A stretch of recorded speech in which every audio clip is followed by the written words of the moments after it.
히브리서 10장 19절부터 25절까지 저는 제목을 우리의 결단이다 이렇게 붙여보았습니다.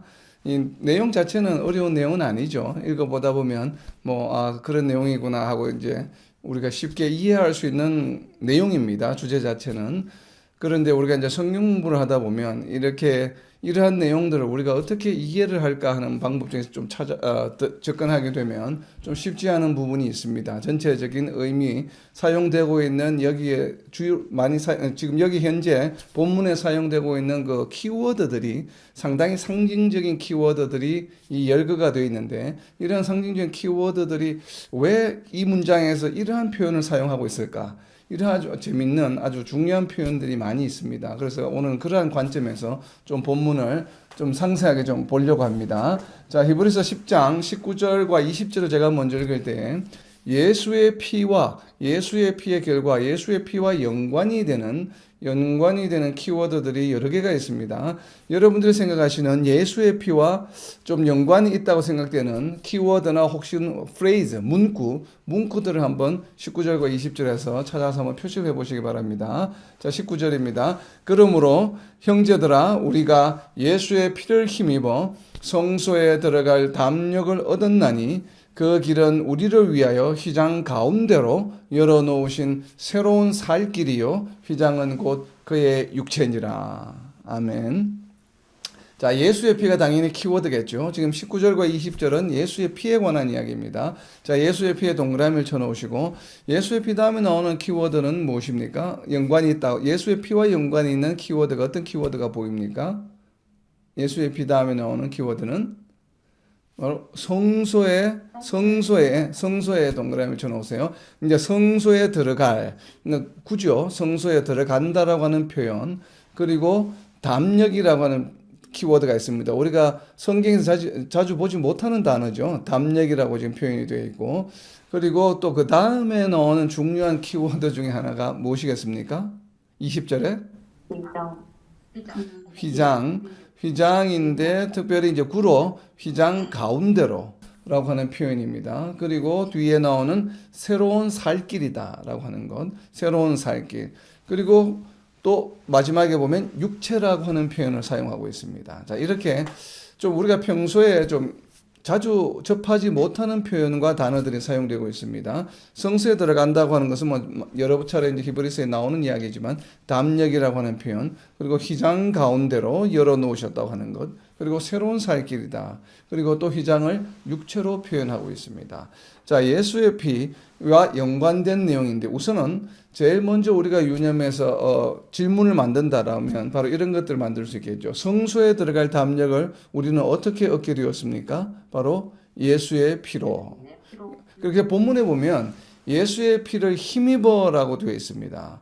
근데 사실 헬라어 원문에는 힘을 입는다는 표현은 없어요. 이게 한글에서 이제 의역을 해놓은 것입니다. 영어 성경을 가지고 계신 분, NIV 성경에 보면 어떻게 되어 있냐면 예수의 피를 힘입어가 아니라 히브리서 10장 19절 영어 성경에 보면 그냥 바로 by the blood of Jesus예요. 이게 전치사 by로 그냥 쓰고 the blood of Jesus예요. 그럼 다르게 표현하면 한글로 이제 바로 이 직역을 하게 되면 이렇게 되겠죠. 예수의 피에 의해, 예수의 피로 말미암아, 예수의 피로서죠. 그냥 by the blood of Jesus니까. 그러나 한글에서는 좀 의역을 했습니다. 예수의 피를 힘입어라고 하는 표현을 좀 썼습니다. 왜 이렇게 번역을 했을까를 한번 묵상해 보게 되면 19절과 20절이 가지고 있는 전체적인 주제를 나타내기 위해서 아마 이렇게 표현한 것 같아요. 보통 같았으면 번역을 예수의 피로서 성소에 들어갈 담력 이렇게 번역을 했을 텐데, 이것을 굳이 의역을 해서 예수의 피를 힘입어라고 하는 표현을 좀 추가를 한 것입니다. 어떻게 보면 헬라어 원어에 비해서.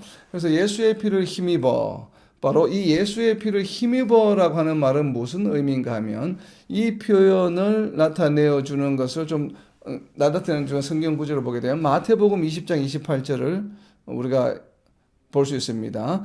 마태복음 20장 28절입니다. 마태복음 20장 28절을 보게 되면 왜 굳이 여기 성경에서 히브리서 10장 19절에서 힘입어로 표현했을까를 좀 짐작해 볼 수 있는 이 단어를 사용하고 있습니다. 마태복음 20장 28절입니다. 인자가 온 것은 섬김을 받으려 함이 아니라 도리어 섬기려 하고 자기 목숨을 많은 사람의 대속물로 주려 함이니라. 여기 어떤 키워드가 있습니까? 마태복음 20장 28절에 보면 힘입는다라고 하는 표현으로 대체할 수 있는 것이 바로 대속물이죠. 그러니까 예수님의 피는 예수님의 피로서 하게 되면 예수님의 피로 무엇을 했나? 이게 좀 이렇게 의미가 있을 텐데 여기에 힘입어라고 하는 것은 예수님의 피가 무언가 역할을 했다고 하는 것이죠. 그 역할을 힘입어 그것을 바로 무슨 역할인가 하면 많은 사람의 대속물이 되셨다라고 하는 것이에요. 이 대속물의 의미는 무엇입니까? 이 대속물의 의미를 조금 더 한 단어를 추가를 해서 대속물이 무슨 의미인지를 표현해 놓은 것이 바로 갈라디아서 1장 4절입니다. 갈라디아서 1장 4절에 보게 되면 갈라디아서 1장 4절입니다. 그리스도께서 하나님 곧 우리 아버지의 뜻을 따라 이 악한 세대에서 우리를 건지시려고 우리 죄를 대속하기 위하여 자기 몸을 주셨으니. 자, 대속물의 의미는 무슨 의미입니까? 바로 우리의 죄를 대속하기 위한 대속물이에요. 그래서 대속물은 무엇인가 하면 바로 우리의 죄를 대속하기 위한 것이에요. 자, 예수님께서 우리의 죄를 대속하기 위해서 자기 몸을 주신 이유는 바로 무엇인가 하면 디모데전서 2장 6절에 그 이유가 나와 있습니다. 왜 예수님께서 우리 죄를 대속하기 위해서 자기 몸을 주셨는지 그 이유를 디모데전서 2장 6절에서 설명하고 있습니다. 그가 모든 사람을 위하여 자기를 대속물로 주셨습니다. 예수님께서 우리의 대속물이 주셨다고 하는 것인데 이렇게 예수님께서 모든 사람을 위하여 자기를 대속물로 주신 것은 바로 이유가 무엇이에요? 기약이 이르렀기 때문에 기약이 이르러 주신 증거니라. 그러니까 지금 예수님께서 마태복음 20장 28절에서 많은 사람의 대속물로 자기 몸을 주셨습니다. 그리고 갈라디아서 1장 4절에 보면 그 대속물은 우리의 죄를 대속하기 위함이에요. 근데 디모데전서 2장 6절에 보면 예수님께서 많은 사람들을 위해 많은 사람들의 그 죄를 위하여 대속물로 주신 이유는 바로 무엇인가 하면 무슨 이유가 무엇이에요? 무엇 때문에 주셨습니까? 증거를 주시기 위함이에요. 무슨 증거입니까? 기약이 이르러 주신 증거예요. 증거는 무엇인가 하면 누군가가 언제 바로 오래전에 무언가 약속을 한 게 있어요. 그 약속을 한 것이 지금 이루어진다고 하는 증거예요. 그것을 보여주시기 위해서 뭘 하셨습니까? 예수님이 바로 우리의 죄를 대속하기 위해서 희생하셨다라고 하는 것이에요. 물론 예수님께서 이 땅에 오신 것은 우리의 죄를 사하기 위함이에요. 그런데 이 사하는 절차가 예수님을 통해 이루어졌다라고 하는 것입니다. 예수님을 통해 이루어진 이 사건은 지금 디모데전서 2장 6절은 예수님에게 포커스가 맞춰진 것이 아니에요. 이 지금 앞에 이야기한 마태복음 20장 28절과 갈라디아서 1장 4절은 예수님의 대속 사건에 초점이 맞춰져 있지만 바울 사도가 이야기하고 있는 디모데전서 2장 6절에는 예수님의 대속에 포커스가 맞춰져 있는 것이 아니라 물론 그것도 하나의 키가 되지만 그러나 그것보다 더 초점을 두고 있는 것은 기약이 이르렀다고 하는 것이에요. 기약이 이르렀고 거기에 대한 주신 증거라고 하는 것이에요. 바로 이 이야기는 무엇을 의미합니까? 이 무슨 기약입니까? 여기에서 말하는 기약은 디모데전서 2장 6절에서 말하는 기약은 무엇을 말할까요? 무슨 기약입니까? 구약에서 하나님께서 메시아를 보내주시겠다고 하는 기약이에요. 이스라엘 민족에게 약속하신 것이죠. 내가 너희를 구원할 메시아를 보내주겠다 라고 하는 기약이에요. 그래서 기약이 이르렀다라고 하는 것은 무슨 이야기입니까? 메시아가 이 땅에 오게 되었다라고 하는 것이에요. 기약이 이루어질 때가 되었다라고 하는 것이거든요. 구약에서 이스라엘 민족에게 하나님께서 해주신 내가 너희를 구원할 메시아를 보내주겠다 하는 그 약속이 이루어질 때가 되어서 지금 예수님께서 그 대속 사건에 순종하신 거다라는 이야기입니다. 결국은 예수님의 대속 사건, 십자가의 대속 사건은 무엇입니까? 하나님의 언약에 대한 증거예요. 하나님 입장에서 보게 되면 하나님께서 이스라엘 민족에게 하나님의 백성에게 메시아를 보내주시겠다고 한 그 약속이 누구를 통해서 이루어졌습니까? 바로 예수님의 십자가 대속 사건으로 인해서 성취되었다라고 하는 것이에요. 이것이 구속사적인 하나님의 언약이라고 하는 관점에서 하나님의 백성에게 주신 언약이라고 하는 관점에서 바라본 예수님의 십자가의 구속사예요. 그러나 이것을 우리의 구원 관점에서 바라보게 되면 무엇입니까? 바로 우리의 죄를 사해 주시기 위한 대속 사건이죠. 그래서 예수님께서 이 땅에 오셔서 예수님께서 피를 흘리셨다고 하는 것은 두 가지 의미가 있습니다. 자, 구속사 구원론적인 의미에서 성도들 입장에서 바라보게 되면 우리의 죄 사함을 위한 대속 사건이요. 그리고 하나님의 입장에서 바라보게 되면 하나님의 섭리 입장에서 바라보게 되면 하나님께서 하신 언약의 성취의 증거예요. 이게 두 가지 측면이 있죠. 바로 그러한 것을 우리가 잘 이해를 하고 지금 히브리서를 이제 읽어 나가야 합니다. 그래서 들어갈 담력을 얻게 되었다라고 하는 것은 바로 이러한 의미가 있습니다. 그래서 이것을 담력을 얻었다라고 하는 것은 여기에서 담력이라고 하는 표현을 우리가 좀 이해를 할 필요가 있습니다. 우선은 먼저 담력을 어떻게 얻었는가를 좀 우리가 먼저 본 다음에 좀 하겠습니다. 사도행전 26장 18절입니다. 사도행전 26장 18절에 보게 되면 우리가 왜 담력을 얻었다라고 하는 표현을 쓰는지를 좀 이해할 수가 있습니다. 담력을 얻었다고 하는 표현. 사도행전 26장 18절입니다. 그 눈을 뜨게 하여 어둠에서 빛으로 사탄의 권세에서 하나님께로 돌아오게 하고 죄사함과 방금 이제 대속물에 의한 죄사함이죠. 죄사함과 나를 믿어 예수님을 믿어 거룩하게 된 무리 가운데서 기업을 얻게 하리라 하더이다. 자, 거룩하게 된 것은 무엇 때문에 거룩하게 되었습니까? 예수님을 믿어서 거룩하게 된 것이죠. 예수님을 믿음으로 거룩하게 된 이유는 바로 무엇이에요? 예수님이 우리의 죄를 대속해서 돌아가셨기 때문에 우리가 죄인 된 우리가 예수님을 믿음으로 죄사함을 예수님 때문에 받게 되었다는 것이죠. 우리의 제물이 되었기 때문에. 그래서 우리가 어떤 무리가 되었습니까? 바로 거룩한 무리가 되었다는 것이에요. 이 거룩한 무리가 되었기 때문에 우리는 어떤 담력이 생겼습니까? 여기서 말하는 담력은 무슨 담력이에요? 무슨 담력입니까? 어디에 들어갈? 성소에 들어갈 담력이에요. 그렇다면 여기서 말하는 성소는 무엇을 말합니까? 성소는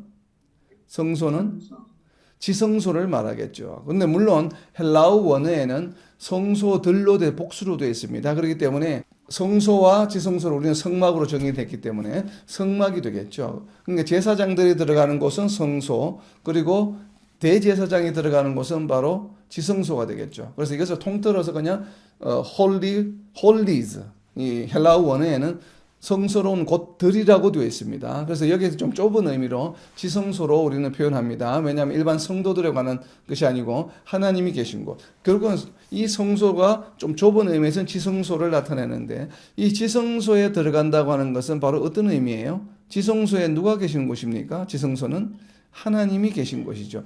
여호와 하나님이 임재하시는 곳이 바로 지성소예요. 그래서 지성소에 들어간다고 하는 것은 하나님과 만난다고 하는 의미죠. 하나님과 함께한다는 의미예요. 그래서 지성소에 들어갈 담력이라고 하는, 왜 담력이라고 표현했습니까? 구약 시대에는 사람들이 하나님의 백성들을 할지라도 이스라엘 민족이라 할지라도 여호와 하나님을 직면하게 되면 어떤 현상이 일어났습니까? 죽임을 당했습니다. 죽임을 당하지 않은 예외적인 인물이 오직 한 사람밖에 없었죠. 바로 모세입니다. 모세는 하나님을 직접 만났습니다. 그 이후에 사람들은 이스라엘 백성이라 할지라도 하나님을 직면하게 되면 죽임을 당하게 되는 것입니다. 그렇기 때문에 하나님이 계신 곳에 그냥 들어간다고 하는 것은 어떤 일이에요? 굉장히 두려운 일이죠.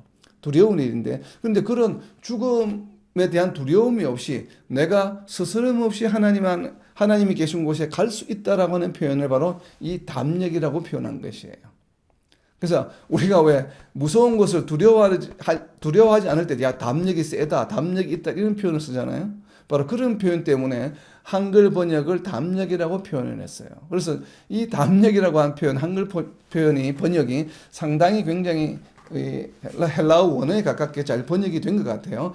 헬라어 원어는 원래 이 담력으로 번역된 헬라어 원어는 어떤 뜻인가 하면 courage, 용기라고 하는 뜻입니다. 용기라고 하는 뜻인데 이것을 담력으로 잘 표현한 것 같아요. 근데 영어 성경을 보게 되면 confidence라고 되어 있어요. confidence를 한글로 번역하게 되면 확신이잖아요. 확신.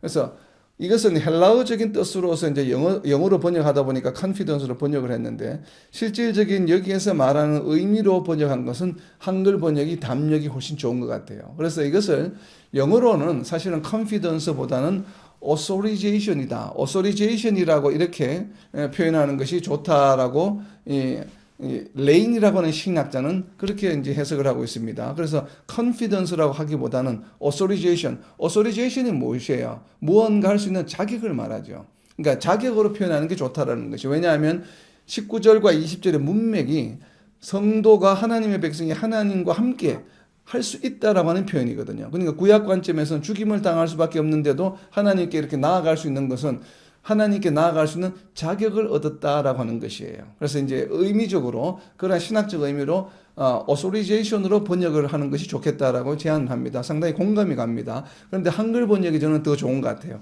담력을 얻었나니. 그러니까 하나님께 가감히 죽임을 두려워하지 않고 나아갈 수 있게 되었다라고 하는 표현입니다. 지금 19절의 표현은. 그래서 예수의 피를 힘입어 성소에 들어갈 담력을 얻었다라고 하는 것은 우리가 이제는 무엇이에요? 하나님과 함께 할 수 있는 그런 존재가 되었다라고 하는 그런 의미이죠. 이제 그런 의미로 이제 해석이 됩니다. 자, 그리고 이제 20절에 있는 새로운 살 길. 이 새로운 살 길은 어떤 길입니까? 새로운 살 길은 어떤 길이에요? 새로운 살 길은 무엇이라고 설명이 되어 있습니까? 그 길은 성소에 들어갈 담력을 얻었나니 그 길은 우리를 위하여 휘장 가운데로 열어놓으신 새로운 살 길이요. 새로운 살 길은 어떤 길이라고 이야기합니까? 휘장 가운데로 열어놓은 길이에요. 문자적으로는 새로운 살 길은 무엇이라고 표현하고 있냐면 휘장 가운데로 열어놓은 그 길을 새로운 살 길로 지금 히브리 기자는 표현하고 있습니다. 그래서 새로운 살 길은 무엇인가 하면 휘장 가운데로 열려진 길이에요. 자, 휘장 가운데로 열려진 길이에요. 자, 휘장 가운데로 열려진 길이라고 하는 의미는 어떤 의미입니까? 휘장 가운데로 열어놓으셨다라고 하는 것 옆에다가 히브리서 6장 19절이라고 좀 적어 놓으세요. 히브리서 6장 19절의 의미입니다. 휘장 가운데로 열려진 길이다. 이 얘기를 다르게 표현하면 무슨 표현인가 하면 바로 히브리서 6장 19절에서 이야기하고 있는 의미예요. 휘장 가운데 열려져 있다고 하는 표현은 히브리서 6장 19절입니다. 우리가 이 소망을 가지고 있는 것은 영혼의 닭 같아서 튼튼하고 견고하여 휘장 안에 들어가나니. 그러니까 휘장 가운데로 열려진 길은 무슨 길이에요? 결국은 휘장 안으로 들어가는 길이라는 얘기죠. 그러니까 휘장 가운데로 열려 있다는 얘기는 휘장을 통과해서 휘장 안에 들어갈 수 있다는 얘기예요. 바로 휘장 뒤가 어디입니까? 휘장 뒤가 어디예요? 지성소이죠. 그래서 히브리서 10장 19절에 성소에 들어가요. 성소가 헬라어 원어가 복수이긴 하지만 우리가 지성소로 이해하는 이유가 바로 이 이유입니다. 왜냐하면 성소와 휘장이라고 하는 키워드가 동시에 지금 사용되고 있거든요. 19절과 20절에. 그렇기 때문에 휘장 가운데로 열어놓으신 이 길이 바로 성소에 들어갈 길이라고 이야기를 했고 거기에 들어갈 담력이 있다고 19절과 20절에서 같이 표현하고 있기 때문에 성소가 비록 복수이긴 하지만 헬라어 원어가 우리는 지성소로 해석을 하는 이유입니다. 왜냐하면 휘장을 통해서 열어놓으신 새로운 살 길이기 때문에 그렇습니다. 자, 그리고 이 길은 어떤 길이에요? 지성소에 이르는 길이죠. 지성소에 이르는 길을 다르게 표현하면 무엇으로 표현할 수 있습니까? 이 길을 다르게 표현하는 것이 바로 요한복음 14장 6절입니다. 이 이야기는 무슨 얘기인가 하면 지성소에 들어간다고 하는 것은 지성소에 이르는 길이라고 하는 것은 무엇을 의미하는지 요한복음 14장 6절에 있습니다. 예수께서 이르시되 내가 곧 길이요 진리요 생명이니 나로 말미암지 않고는 아버지께로 올 자가 없느니라. 자, 휘장 가운데로 열려진 길, 지성소에 이르는 길은 무슨 길입니까? 아버지께로 나아갈 수 있는 길이에요. 왜냐하면 지성소에 하나님이 계시기 때문에 하나님의 임재가 지성소에 있기 때문에 그래서 결국은 새로운 살 길은 무슨 길입니까? 아버지께로 나아가는 길이에요. 그래서 이 새로운 살 길은 아버지께로 나아갈 수 있는 길이에요. 결국 아버지께로 하나님께로 나아갈 수 있는 길이라고 하는 것은 어떤 의미입니까? 하나님께로 나아간다고 하는 것은 하나님께로 나아갈 수 있는 길이라고 하는 것은 무슨 의미예요? 우리가 이 의미를 잘 이해를 해야 다음 이어지는 내용들을 이해할 수가 있습니다. 21절부터 25절까지의 내용을 하나님께로 나아갈 수 있는 길, 지성소에 이르는 길, 아버지께로 나아갈 수 있는 길, 이것은 무엇을 의미하는가 하면 계시록 21장 3절에서 우리가 그 의미를 찾을 수가 있습니다. 아버지께로 나아갈 수 있는 길, 아버지께로 나아간다, 지성소로 가는 길, 지성소에 들어가는 길, 의미가 무엇인가 하면 계시록 21장 3절입니다. 아버지께로 나아간다고 하는 것이 무엇을 의미하는지를 한번 묵상해 보시기 바랍니다. 계시록 21장 3절입니다. 내가 들으니 보좌에서 큰 음성이 나서 이르되 보라 하나님의 장막이 사람들과 함께 있음에 하나님이 그들과 함께 계시리니 그들은 하나님의 백성이 되고 하나님은 친히 그들과 함께 계셔서.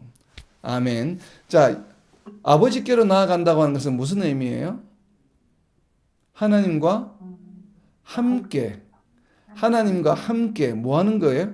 하나님과 함께 살아가는 것이에요. 하나님과 함께 뭐 하는 것이에요? 동행하는 것이에요. 그러니까 하나님께 나아간다는 표현을 우리가 잘 이해를 해야 합니다. 그것이 바로 무엇인가 하면 계시록 21장 3절에 있는 것처럼 하나님이 그들과 함께 계시리. 그들은 누구입니까? 하나님의 백성들이죠. 성도들이죠. 성도들과 함께 존재하는 것이에요. 함께 공존하는 것이에요. 그래서 그들은 하나님의 백성이 되고 하나님은 친히 그들과 함께 계셔서 하나님과 성도들이 함께 같은 장소에 공존하는 것이 바로 하나님께 나아가는 것이에요. 그래서 지성소로 들어갔다는 표현은 바로 무엇이에요? 아버지께로 나아갔다는 표현이요. 그것은 다르게 표현하면 영원히 하나님과 함께 하는 길이에요. 결국 무엇입니까? 우리가 구원이 완성되는 것이죠. 우리가 영원한 구원, 그리고 영생을 누리는 길이 바로 하나님께 나아간다라고 하는 표현이에요. 그래서 여기에서 말하는 새로운 살 길, 그래서 이런 새로운 살 길, 새롭게 산다라고 하는 것은 무엇을 의미해요? 그러면 올드하게 살아왔던 길이 있겠죠. 왜냐하면 이 새로운 살 길은 무엇이에요? 새로운 것이에요. 이전에 살던 길이 아니에요. 이전에 살던 길이 아니고 휘장 가운데로 열어놓으신 새로운 살 길. 이 새로운 살 길은 무엇을 의미할까요? 새로운 살 길은 하나님과 영원히 살아가는 것이에요. 그러니까 영생을 얻는 길. 그래서 새로운 살 길이라는 표현을 쓴 것입니다. 그럼 이전에 살았던 길은 뭐예요? 죽음에 이르는 길이었죠. 우리가 죄인이었을 때 삶은 뭐예요? 사망에 이르는 그런 삶이에요. 그렇지만 새로운 살 길, 바로 이 새로운 살 길은 무엇인가 하면 하나님과 영원히 살아가는 영생을 누리는 삶이 되었다는 거죠. 휘장 가운데로 열어놓으셨다고 하는 것이 이제 이해가 되는 것입니다. 새로운 살 길은 영생을 얻는 영생의 삶, 하나님과 함께 동행하는 삶을 말하는 것이구나. 그렇기 때문에 뒤에 말씀이 이해가 되는 거죠. 휘장은 곧 그의 육체니라. 자, 휘장은 무엇을 의미합니까? 무엇이라고 이야기합니까? 그의 육체라고 이야기를 합니다. 그는 누구입니까? 예수님이죠. 자, 휘장을 예수님의 육체라고 표현을 합니다. 왜 예수님의 육체라고 표현했을까요? 이 말씀을 이해하기 위해서는 구약에서 예언하셨던 이스라엘 백성에게 약속해 주셨던 말씀을 우리가 살펴볼 필요가 있습니다. 바로 이사야서 53장 5절입니다. 이사야서 53장 5절을 보게 되면 왜 예수님, 휘장, 그리고 휘장 가운데로 이 세 키워드가 왜 이렇게 지금 히브리 기자가 이런 표현을 아주 시적인 표현을 쓰고 있는지를 우리가 이해할 수 있습니다. 휘장을 예수님의 육체로 표현하고 있고 또 앞에서는 휘장 가운데로 이런 표현을 쓰고 있는 이유가 바로 무엇인가 하면 이사야서 53장 5절에 근거가 보여집니다. 이사야서 53장 5절입니다. 그가 찔림은 우리의 허물 때문이요 그가 상함은 우리의 죄악 때문이라. 그가 징계를 받음으로 우리는 평화를 누리고 그가 채찍에 맞음으로 우리는 나음을 받았도다. 바로 구약에서 하나님께서 이스라엘 민족에게 해주셨던 메시아를 보내주시겠다. 그 메시아가 이러한 모습으로 나타날 때 그가 메시아인 줄 알아라라고 표현해 준 것이에요. 누군가가 나타날 텐데 너희와 동일한 사람의 모습으로 누군가가 어떤 이가 너희 앞에 나타날 텐데 그이가 어떤 일을 겪게 되냐 하면 찔리고 그리고 채찍에 맞아요.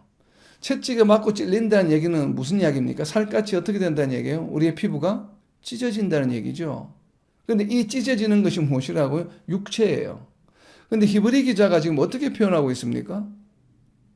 히브리 기자가 히브리서 10장 20절에서 휘장 무엇이라고요? 가운데로 열어놓았어요. 자, 휘장이라고 하는 것은 무엇이에요? 커튼이잖아요. 우리가 커튼을 열 때 어떻게 엽니까? 옆으로 열죠, 이렇게 밀어서. 지금 휘장 가운데로 열었다는 얘기는 무엇이에요? 커튼을 찢었다는 얘기죠, 휘장을. 자, 휘장 가운데로라고 하는 표현이 여러분 유념하셔야 됩니다. 왜 히브리 기자가 이런 표현을 쓰고 있을까? 그러니까 이 휘장 가운데, 한글로 왜 휘장 가운데라고 번역을 했냐면 사실은 이게 시적인 표현으로 지금 번역을 이렇게 한 것이에요. 원래 히브리어는 이런 뭐 가운데라는 표현으로 보기보다는 전치사를 사용하고 있는데 디아라고 하는 전치사입니다. 디아라고 하는 전치사는 무엇이냐면 영어로는 through예요. through, 통해서. 그러니까 휘장을 통해서 이런 의미니까. 그러니까 이 through라고 하는 게 뭐냐면 관통한다는 의미거든요.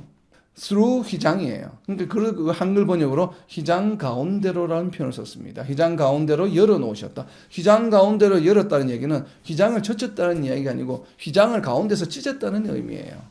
지금 휘장을 찢었다는 표현을 휘장 가운데로 열어놓으셨다라고 하는 것이에요. 그러니까 휘장 가운데로 열어놓으셨기 때문에 이 휘장이 무엇이라고요? 육체라는 뜻입니다. 누구의 육체? 예수님의 육체라는 것이에요. 이게 육체가 뭐야? 찢어졌다는 것이에요. 그러니까 우리를 위하여 예수님께서 그 육신을 어떻게 하셨다는 얘기입니까? 찢으심으로 새로운 살 길이 우리에게 생겼다라고 하는 것입니다. 이해가 됩니까? 지금 이 히브리서 10장 20절의 내용은 무엇인가 하면 예수님이 찢기심으로 우리에게 새로운 살 길이 생겼다고 하는 것이에요. 자, 이 이야기를 이해한 다음에 다시 이사야서를 보겠습니다. 이사야서 53장 5절에 바로 그런 의미죠. 그가 찔림은 우리의 허물 때문이요. 그가 상함은 우리의 죄악 때문이라. 우리의 죄악 때문이죠. 왜? 우리의 죄를 대속하기 위해서. 그러니까 우리의 죄악 때문이라 그가 징계를 받음으로 우리는 평화를 누리고 그가 채찍에 맞음으로 우리는 나음을 받았도다. 우리가 구원을 얻었다. 이런 표현이에요. 무엇입니까? 이것이 바로 휘장 가운데로 열으셨다는 것이에요. 휘장이 무엇이라고요? 예수님의 육체예요. 그 예수님의 육체가 어떻게 됐다고요? 찢김을 당했다라고 하는 것입니다. 그 표현이 바로 이사야서 53장 5절의 표현이에요. 이 기약이 이것이 바로 언약이죠. 언약의 다른 표현 기약이 어떻게 되었다고요? 예수님이 오셔서 이루어 주셨다. 그것이 바로 디모데전서에서 이야기하고 있는 기약이 이르러 예수님께서 무엇이 되셨다고요? 그 기약의 증거가 되셨다고 하는 것이에요. 이것이 바로 예수님의 십자가의 대속 사건입니다. 이 십자가의 대속 사건은 무엇에 대한 증거예요? 바로 이사야서 53장 5절에 대한 언약의 증거가 바로 예수님의 대속 사건입니다. 이것을 히브리 기자는 휘장에 비유했습니다. 그래서 휘장 가운데로 열으셨다라는 표현을 썼고 이것을 복음서에서는 무엇이라고 표현합니까? 그대로 지금까지 우리가 나눈 이야기를 그대로 표현하고 있죠. 그 현상이 예수님이 십자가에서 돌아가셨을 때 일어났던 일로 그대로 묘사하고 있습니다. 마태복음 27장 51절입니다. 마태복음 27장 51절 이에 성소 휘장이 위로부터 아래까지 찢어져 둘이 되고 땅이 진동하며 바위가 터지고. 자, 여기 휘장에다가 예수님의 육체를 대입해 보겠습니다. 예수님이 십자가에 돌아가셨을 때 일입니다. 이에 성소 휘장이 바로 예수님의 육체가 위로부터 아래로 찢어져 둘이 되었다. 바로 이러한 표현이에요. 그래서 예수님이 십자가에 돌아가신 사건은 휘장이 찢어지는 사건이요. 그것은 예수님의 육신이 찢겨지는 일이요. 그 육신이 찢기심을 통해서 우리가 무엇을 얻게 되었습니까? 새로운 살 길을 얻게 되었다라고 하는 것이 지금 히브리 기자가 바라보는 예수님의 대속 사건입니다. 아주 굉장히 시적으로 지금 표현하고 있죠. 히브리 기자가. 자, 그리고 이제 이어지는 21절입니다. 21절을 보게 되면 또 하나님의 집 다스리는 큰 제사장이 계심에. 자, 여기서 말하는 하나님의 집은 무엇을 말합니까? 디모데전서 3장 15절에 있습니다. 하나님의 집이 무엇인지. 자, 디모데전서 3장 15절을 적어 놓으세요. 하나님의 집 옆에다가 하나님의 집을 정확하게 설명하고 있습니다. 정의를. 디모데전서 3장 15절입니다. 만일 내가 지체하면 너로 하여금 하나님의 집에서 어떻게 행하여야 할지를 알게 하려 함이니 이 집은 하나님 집이죠. 이 집은 살아계신 하나님의 무엇이라고 이야기합니까? 하나님의 교회요 진리의 기둥과 터니라. 자, 하나님의 집은 무엇입니까? 하나님의 교회요. 그리고 진리의 기둥과 터예요. 그러니까 교회는 기둥과 터가 있는데 하나님의 교회가 있고 그 교회를 이루고 있는 것이 바로 무엇입니까? 진리예요, 진리. 진리의 기둥과 터가 하나님의 교회를 짓고 있는, 구성하고 있는 것이 무엇인가 하면 교회는 기둥과 터가 있잖아요. 바닥이 있고 터가 있고 거기 기둥이 있어야 하나님의 집이 지어지겠죠. 이것이 하나님의 교회인데 이 기둥과 터가 바로 무엇인가 하면 진리다 이 말이에요. 하나님의 교회, 우리 교회는 무엇 위에 서야 됩니까? 진리 위에 서야 해요. 항상 그 이야기를 하고 있는 것입니다. 자, 그리고 여기서 중요한 것은 바로 뒤에 나와 있는 표현이에요. 큰 제사장 누구입니까? 예수님이죠. 자, 다스리는 하나님의 집 다스리는 큰 제사장이 계심에. 자, 큰 제사장이 무엇이에요? 하나님의 집을 다스리는 자죠. 하나님의 집은 교회이죠. 그래서 교회를 다스리는 큰 제사장이니까 누구입니까? 바로 예수님. 그 옆에다가 큰 제사장 옆에다가 에베소서 1장 22절이라고 좀 적어 놓으세요. 하나님의 집, 하나님의 교회를 다스리는 자, 다스리는 큰 제사장이 누구이신가 하면 바로 에베소서 1장 22절에 있습니다. 또 만물을 그의 발 아래에 복종하게 하시고 예수님이죠. 그를 만물 위에 교회의 머리로 삼으셨느니라. 그렇기 때문에 예수님이죠. 큰 제사장은 바로 예수님이. 여기서 중요한 것은 뒤에 나온 계시매예요. 자, 계시매에다 동그라미를 쳐놓으세요. 계시매라고 하는 것은 무슨 이야기입니까? 계시매는 접속사죠. 매라고 지금 한글 번역에 계시매, 계시기 때문에 라는 얘기죠. 계시기 때문에 그 다음에 이어지는 22절부터 25절까지를 너희는 해야만 한다라고 하는 것이에요.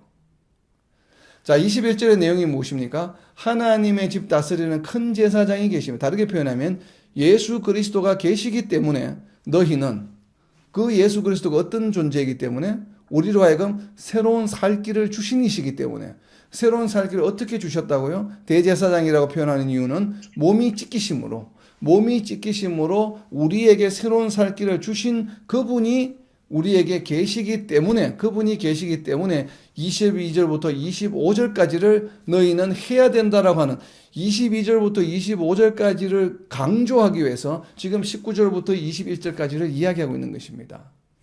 이 큰 대사장이 어떤 분이라고요? 우리의 새로운 살 길을 위해서 몸이 찢기신 분이라고 하는 것이에요.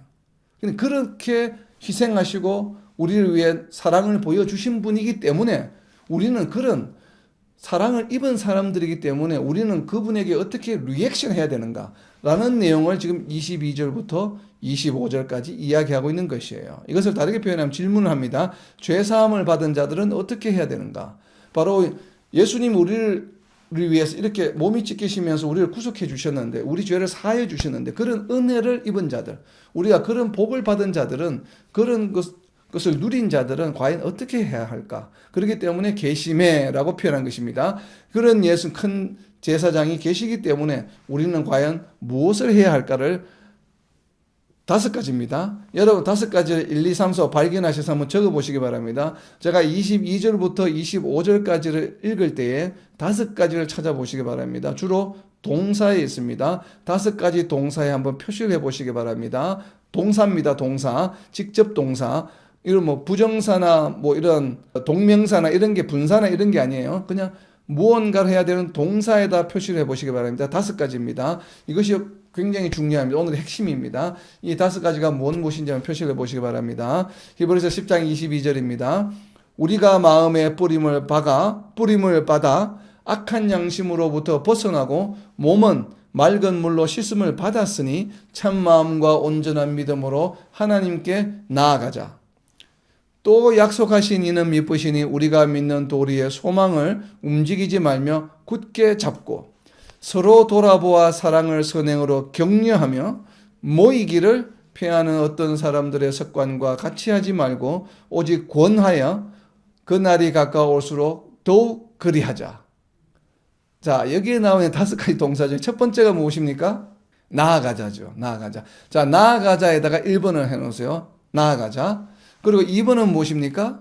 굳게 잡자라고 하는 것이죠. 잡자라고 하는 거죠. 자, 잡고에다가 굳게 잡는 것에다가 2번 해놓으세요. 자, 3번은 무엇입니까? 세 번째는 무엇입니까? 서로 돌아보자고 하는 것이에요. 헬라어 원어에 보는 것은 돌아보는 것이에요. 그러니까 격려하며도 맞아요. 격려하며도. 그러니까 돌아보라고 하는 것이에요. 돌아보라고 하는 것. 돌아보아에다 3을 적어 놓으세요. 그리고 네 번째는 무엇입니까? 모인다고 하는 것. 모이자라고 하는 것이고, 그리고 5번째가 무엇인가 하면 이 권하여 더욱 그리하자라고 하는 것입니다. 권하자고 하는 것이 바로 다섯 번째예요. 그래서 첫 번째 이제 나아가야 한다라고 하는 것에 수식어를 붙이게 되면 이렇게 됩니다. 참 마음과 온전한 믿음으로 하나님께 가까이 나가자. 참 마음과 온전한 믿음에 좀 표시를 해 놓으세요. 조금 이따 다시 한번 설명을 하겠습니다. 자, 두 번째는 믿는 도리의 소망을 굳게 잡자. 그러니까 굳게 잡는데 무엇을 잡습니까? 믿는 도리의 소망을 굳게 잡자고 하는 것이에요. 그리고 세 번째, 서로 돌아보아야 한다라고 하는 것인데, 서로 돌아보아야 하는데 무엇을 하는 것을 돌아보냐면 어떻게 사랑과 선행을 할지.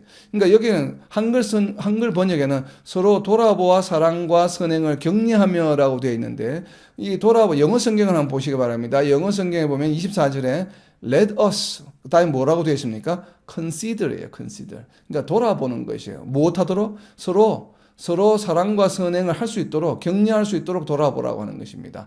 영어 성경을 보게 되면 22절부터 다 무엇이 되어 있어요? 22절 시작을 무엇으로 합니까? 영어 성경에 let us. 23절에도 let us. 뭐 하자는 얘기죠. 24절에도 let us. 25절에도 let us. 전부 let us, let's 무엇 하자는 얘기예요. 그래서 22절에 보면 let us draw near. 하나님께로 가까이 나아가자. 23절에 let us hold. the hope. 소망을 굳게 잡자. 그리고 24절에서는 let us consider이에요. 그러니까 돌아보자라고 하는 것이에요. 그래서 한글 성경에는 이 돌아보자를 돌아보아 사랑과 선행을 격려하며, 그러니까 돌아보는데 무엇하기 위해서? 어떻게 우리가 서로 사랑과 선행을 할 수 있도록 격려할지를 돌아보라는 것이에요. 바로 이 얘기입니다. 그리고 이 네 번째는 25절에 있습니다. Let us 뭐예요? Let us not give up meeting together예요. 그러니까 모이는 것을 포기하지 말자는 얘기입니다. Let us not give up meeting together. 그러니까 성도들이 함께 모이는 것이 굉장히 중요해요. 그래서 한글 번역에는 모이기를 피하는 어떤 자들의 습관과 같이 하지 말고라고 되어 있죠. 그러니까 모이지 말자라고 하는 것을 하지 말자는 것이에요. 다르게 표현하면 무엇이에요? 열심히 모이자는 얘기죠. 모이는 것을 피하는 거. 모이지 말자라고 하는 사람들이 습관적으로 모이지 말자라고 하는 것을, 그런 습관을 하지 말자라고 하는 것을 다르게 표현하면 무엇이에요? 그런 것을 모이는 것을 포기하지 말자. 영어 성경에 보면 let's not give up meeting together예요. 열심히 모이자는 얘기죠. 다르게 표현하면 네 번째는 열심히 모이자라고 하는 것이고, 다섯 번째는 뭔가 하면, 다섯 번째는 25절 영어 성경의 후반부에 보면 but let us encourage one another.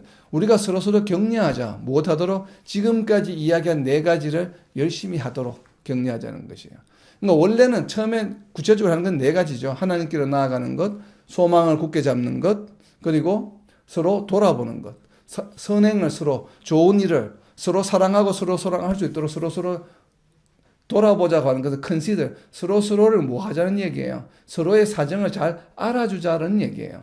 이 서로 사랑하고 선행을 잘하기 위해서는 서로가 처해 있는 것을 고려해주자는 얘기죠. consider 하자니. 그것을 한글 번역에서 돌아보자라고 하는 것이죠. 서로의 사정을 잘 이해해주자, 이런 의미입니다. 바로 그런 의미로 돌아보아야 한다라고 이야기하고 있고, 그리고 네 번째는 열심히 모이자라고 하는 것을, 모이기를 힘써야 된다라고 하는 것을 이야기하고 있고, 이 네 가지를 일회성으로 하는 것이 아니라 점점 예수님이 다시 오실 그날이 가까워질수록 이 네 가지를 더욱더 열심히 하자라는 것이 바로 권하여 그날이 가까움을 볼수록 더욱 그리하자라고 표현하고 있는 것이에요. 더욱 그리하자고 하는 것은 그리하자라고 하는 이 그리가 무엇인가 하면 앞에 이야기한 네 가지를 의미합니다. 그래서 전체를 다섯 가지로 이야기한 것이에요. 이것을 이렇게 다섯 가지를 하자고 하는 이유는 바로 무엇이에요? 우리에게 큰 제사장이 계시기 때문에 그렇다는 얘기입니다. 예수님께서 계시기 때문에. 자, 하나님께로 나아갈 수 있는 이유는 바로 무엇이에요? 앞에 22절에 보면 하나님께로 나아갈 수 있는 이유는 무엇입니까? 마음에 뿌림을 받아 악한 양심으로부터 벗어났기 때문에 그래요. 그리고 몸은 무엇입니까? 맑은 물로 씻음을 받았기 때문에. 우리의 마음에 뿌림을 받아 악한 양심으로 벗어나고 몸은 맑은 물로 씻음을 받았어요. 두 가지입니다. 마음에 무엇이 생겼다는 얘기예요? 양심이 생겼고, 몸은 물로 씻음을 받았어요. 그렇기 때문에 우리는 하나님께로 나아갈 수 있는 자격이 갖추어졌어요. 그런데 이것은 우리에게 주어진 자격이고, 그리고 우리가 하나님께로 나아가야 될 이유가 있습니다. 히브리 기자가 앞에서 그 이유를 설명하고 있어요. 그게 어디에 있냐면 히브리서 4장 16절에 있습니다. 왜 우리가 하나님께로 담대히 나아가야 하는지 그 이유를 히브리서 4장 16절에서 설명하고 있습니다. 그러므로 우리는 긍휼하심을 받고 때를 따라 돕는 은혜를 얻기 위하여 은혜의 보좌 앞에 담대히 나아갈 것이니라. 우리가 하나님께 담대히 나아가야 되는 이유가 바로 무엇이에요? 무엇하기 위해서? 긍휼하심을 받고 때를 따라 무엇하기 위해서? 은혜를 얻기 위해서. 긍휼하심을 받고 은혜를 얻기 위해서 하나님께로 나아가야 되는 것입니다. 우리가 이렇게 나아갈 수 있게 된 것은 마음의 양심을 얻고 우리가 육신이 물로 씻음을 받았기 때문인데, 그러나 그 목적은 무엇인가? 왜 하나님께로 또 나아가야 하냐면 하나님으로부터 긍휼하심을 얻고 그리고 하나님이 주시는 은혜를 우리가 얻기 위해서 우리는 담대하게 하나님께 나아가야 된다는 것이에요. 자, 여기에서 말하는 마음의 뿌림을 받았다. 자, 우리가 양심을 벗어나서 마음의 뿌림을 받았다고 하는 것은 무슨 의미예요? 마음의 뿌림을 받았다고 하는 것은 이것을 가장 잘 나타내 주는 것이 바로 예레미야서 31장 33절입니다. 마음의 뿌림을 받았다고 하는 것은 무슨 의미인가 하면 마음의 뿌림을 받은 것의 옆에다가 예레미야서 31장 33절을 적어 놓으세요. 예레미야서 31장 33절입니다. 그러나 그날 후에 내가 이스라엘 집과 맺을 언약은 이러하니 곧 내가 나의 법을 그들의 속에 두며 그들의 마음에 기록하여 나는 그들의 하나님이 되고 그들은 내 백성이 될 것이라. 여호와의 말씀이니라. 마음의 뿌림을 받았다는 얘기는 무슨 의미입니까? 우리 마음에 하나님의 법을 새겨주셨다라고 하는 것이에요. 그리고 이 새겨주신 법은 또 마음의 뿌림을 받았다라고 하는 것은 어떤 의미겠습니까? 우리에게 성령을 주셨다라고 하는 의미이기도 하겠죠. 그리고 하나님의 법을 우리 마음에 새기셨다라고 하는 이야기입니다. 그리고 물로 씻음을 받았다. 몸은 맑은 물로 씻음을 받았다는 것은 바로 어떤 의미겠습니까?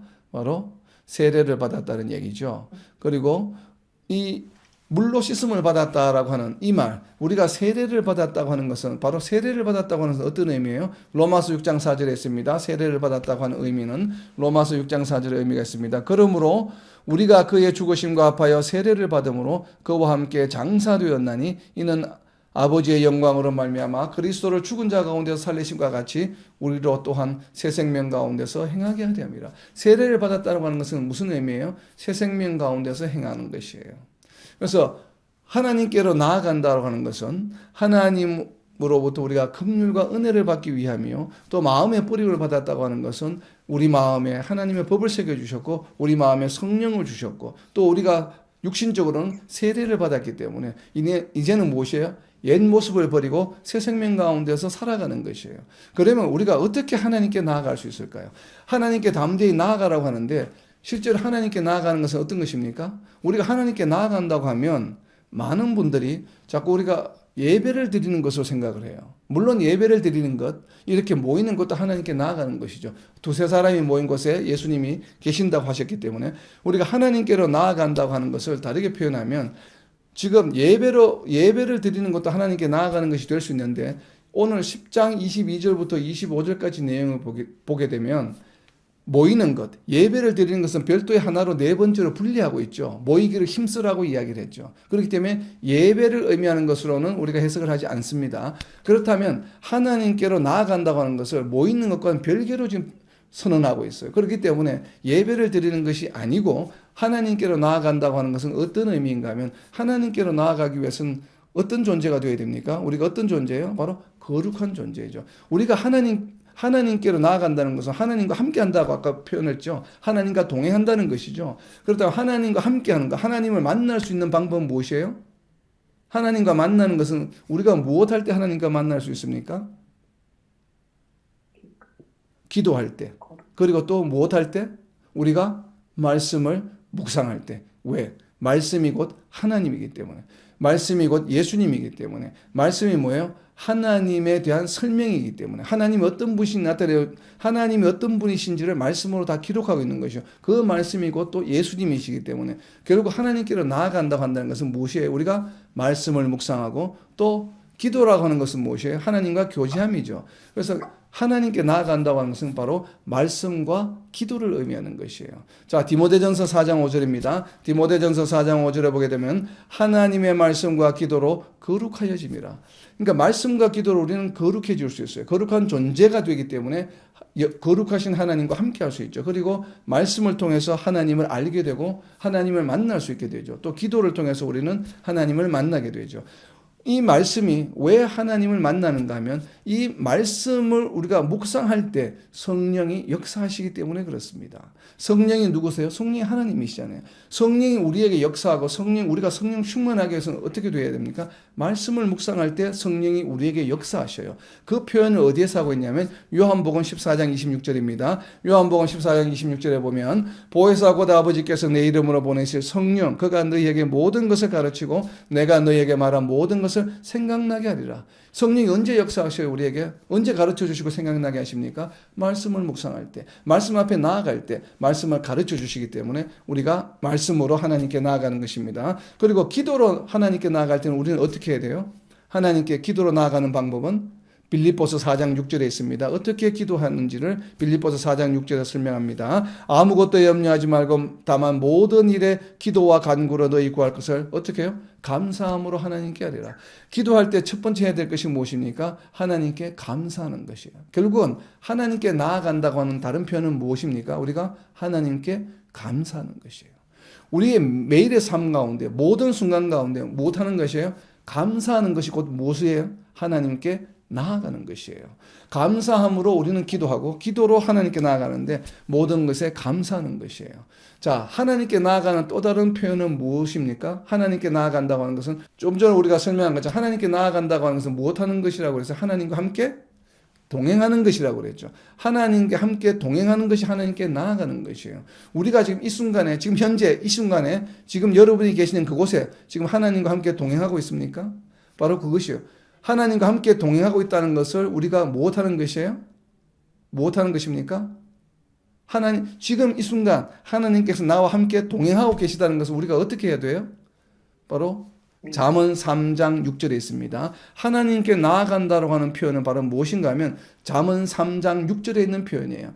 제가 보기에 하나님과 동행한다, 성도들이 하나님과 동행한다는 표현을 가장 잘 나타내어주고 있는 구약의 말씀이 바로 잠언 3장 6절의 말씀으로 저는 보여집니다. 잠언 3장 6절의 말씀입니다. 너는 범사에 그를 인정하라. 그는 누구입니까? 하나님을 인정하는 것이에요. 그리하면 내 길을 지도하시리라. 하나님을 인정하는 것, 하나님을 인정한다고 하는 영어 표현이 무엇인가 하면 acknowledge예요. acknowledge 한다고 하는 인지한다는 것이거든요. 지금 현재 이 순간에 하나님이 어떻게 한다고요? 나와 함께 계시다고 하는 것을 인지하는 것이 바로 하나님을 인정하는 것이에요. 이것이 바로 무엇입니까? 하나님과 함께 동행하는 삶이에요. 내가 지금 내 혼자 있는 것이 아니에요. 나 혼자 있다고 생각하면 내가 무슨 나쁜 짓도 할 수 있고 이런 짓도 하고 우리가 세상적인 일도 할 수 있어요. 세상적인 어떤 행위도 할 수 있는데 하나님 지금 내가 함께 계셔 지금 내 옆에. 그러면 우리가 어떻게 될까요? 하나님 지금 나를 보고 계셔. 하나님과 내가 지금 동행하고 있어. 이런 것을 우리가 acknowledge, 인지한다라고 한다면 우리 행동이 어떻게 될까요? 달라지겠죠. 이것이 바로 하나님께 나아간다라고 하는 표현이에요. 하나님께 나아간다고 하는 것은 하나님과 동행하는 것인데 그것은 모든 순간에 모든 곳에서 매 순간 하나님을 어떻게 한다고요? 인정하는 것이에요. 하나님이 계심을 내가 인지하는 것이에요. 그래야 할 때 우리의 삶이 변화가 됩니다. 하나님과 동행하는 거룩한 삶을 살아갈 수 있게 됩니다. 하나님께 기도하게 됩니다. 그리고 하나님이 나와 함께 계시다는 걸 인지하게 되면 하나님께 감사하게 되죠. 이것이 바로 하나님께 나아간다고 하는 표현이에요. 우리가 하나님께 나아간다고 하는 것은 바로 하나님을 인정하는 것이에요. 하나님이 계시다고 인정하는 것을 히브리 기자는 이렇게 표현했습니다. 참마음과 온전한 믿음이라고 표현했습니다. 왜 참마음과 온전한 믿음? 하나님 지금 나와 함께 계셔. 믿음이에요. 이것이 바로 참마음이에요. 이것이 바로 뭐예요? 진리예요. 이 진리 위에 무엇이 생긴다고요? 하나님의 집이 생겨요. 교회가 생긴다고 하는 것입니다. 지금 이 이야기를 히브리 기자가 하고 있는 것이에요. 히브리 기자가 오늘 본문에서 이야기하고 있는, 제가 그래서 제목을 우리의 결단이라고 표현했습니다. 성도들, 예수님께서 몸이 찢기심으로써 새로운 살 길을 얻은 우리 성도들은 어떻게 해야 되냐면 하나님께로 나아가야 해요.